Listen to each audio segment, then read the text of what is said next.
বিচার নাই। অনেকে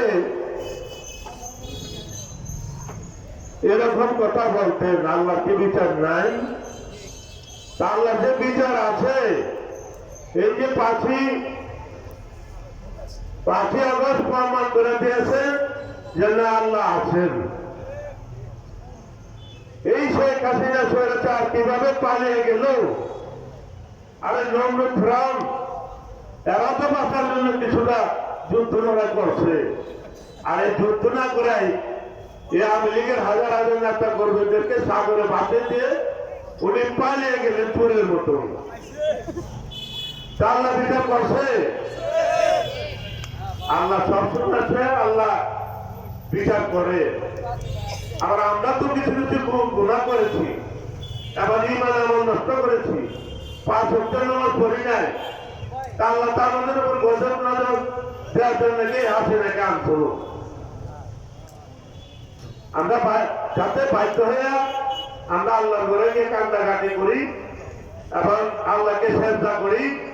যখন আল্লাহ আমাদেরকে ঈমান আমল আমাদের ঠিক হবে, তখন আবার আল্লাহ আমাদের দোয়া কবুল করলে যে কোনো স্বৈরাচারী সরকারকে এইভাবেই পতন দিয়ে বিদায় করে। শেখ হাসিনা পতন এইভাবে হয়েছে।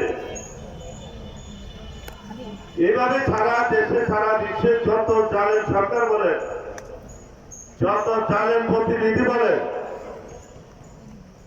এটা আল্লাহই দিয়ে থাকে না। যখন আমাদের ঈমান আমল নষ্ট হয়ে যায়, আমরা বেশি গুনাহ করে বলাই, তখন আল্লাহ আমাদেরকে শাস্তি দেওয়ার জন্য জালেম এমপি, জালেম সরকার, জালেম প্রতিনিধি দিয়ে আমাদেরকে অবদস্থ করে থাকে, যাতে আমরা আল্লাহর নাম মসজিদ থেকে আল্লাহকে আল্লাহর নাম আল্লাহকে চেষ্টা করি। তখন আল্লাহ যদি ক্ষমা করে, তখন ওই জালেম প্রতিনিধি এবং জালেম সরকার, জালেম প্রধানমন্ত্রীকে আল্লাহ এমন বিদায় করেন,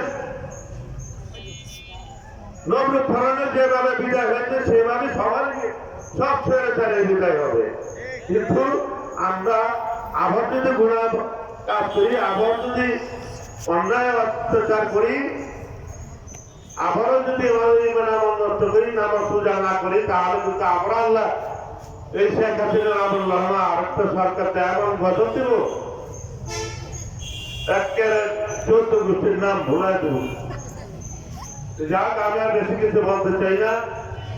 আমরা বেশি বেশি নামাজ পড়বো, 5 ওয়াক্ত নামাজ পড়বো, আল্লাহ আল্লাহ আল্লাহ রসুলের প্রতি বিশ্বাস রাখবো যে না আল্লাহর বিচার আছে।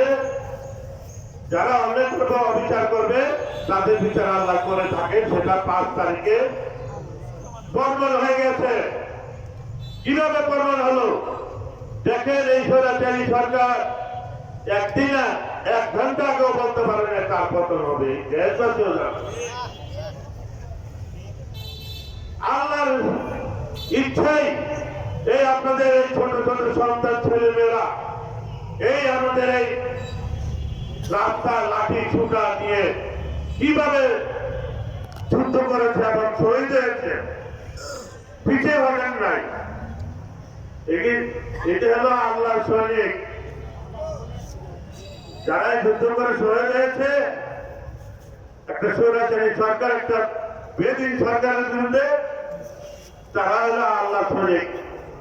এখানে অনেক মুরব্বী যারা আছেন, আমাদের ছেলে মেয়েদের ছোট ছোট এরাও লাঠি ছুটে লিয়া স্বৈরাচারী শেখ হাসিনার বিরুদ্ধে রাজপথে নেমে শহীদ হয়েছে। তারপর এদের 2বার মতো স্বাধীন হয়েছে। যাক, আমরা আল্লাহ কাছে ক্ষমা চাবো সবাই। আমরা সবসময় বেশি বেশি নামাজ পড়বো, 5 ওয়াক্ত নামাজ পড়বো, আমরা খারাপ কাজ করবো না। আমরা কোন সন্ত্রাস এবং নৈরাজ্য এবং খারাপ লোকের নেতৃত্বে আমরা কোনোদিন কাজ করবো। আমি আর বিশেষ কিছু বলতে চাই না। হুজুর এসে গেছেন, আপনাদের উনি ওয়াজ করবেন, আপনারা মনোযোগ সহকারে ধৈর্য সহকারে বসবেন। আপনারা উনি মুখ থেকে ভালো ভালো ওয়াজ শুনবেন, আপনারা সবাই ধৈর্য সহকারে বসবেন। এখন আমি রাজনীতিবিদ নবী আমি আছি আপনাদেরকে একটু উৎসাহিত করার জন্য, যাতে ধর্মকর্ম মানুষ উৎসাহিত হয়, যে ভয় ভীতিটা ছিল বিগত দিনে ভয়টা যাতে মানুষের কেটে যায়, যে না এখন স্বাধীনভাবে নামাজ পড়া যাবে, স্বাধীনভাবে ওয়াজ করা যাবে, এখন আর কে পুলিশের পারমিশন লাগবে না, আওয়ামী লীগের পারমিশন লাগবে না, হযরত হাসিনাও একেবারে আসবে না। সবাইকে আমি ধন্যবাদ জানিয়ে আমার সংক্ষিপ্ত বক্তব্য শেষ করছি। আল্লাহ হাফেজ। আসসালামু আলাইকুম। অসংখ্য ধন্যবাদ।